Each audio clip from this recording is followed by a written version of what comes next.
Good morning and a happy Monday to you. This is Pastor Lynn with Lyn United Methodist Church. Your Father feeds them. Matthew 6:25 through 34 are the scriptures I invite you to read today. Of that, seek first his kingdom and his righteousness, and all these things will be given to you as well.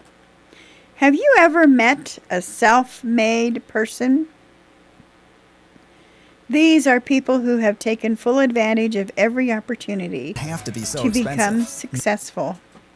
They have been primarily concerned with making money at the fastest possible rate, balanced against the safest possible way. By contrast, most farmers would agree with the man who told me that only God could cooperate with us to make the deal work. There were no self-made men who followed Jesus. The German theologian Dietrich Bonhoeffer noted that Jesus never accepted a disciple who volunteered.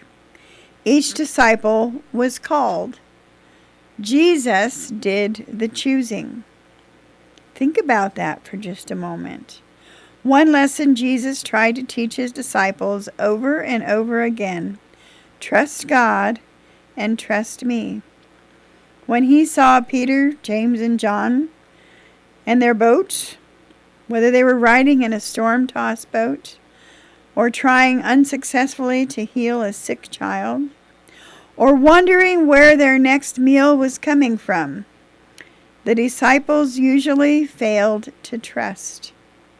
It was Jesus who found James and John by the riverside. They were working with their father, Zebedee, on their fishing boat. And Jesus said, "I invite you to come and follow me, and I will make you fishers of men." Immediately they dropped their nets, didn't even say goodbye to their dad, and followed Jesus.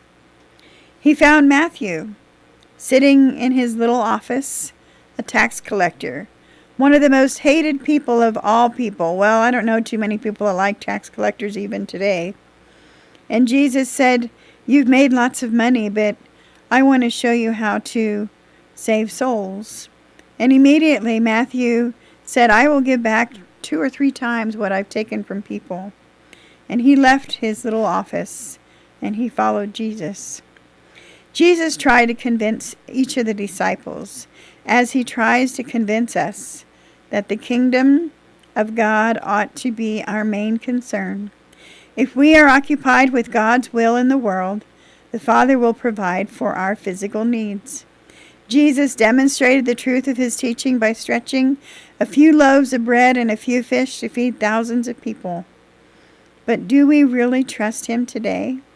The only way to show our trust is to seek his kingdom, to take that risk.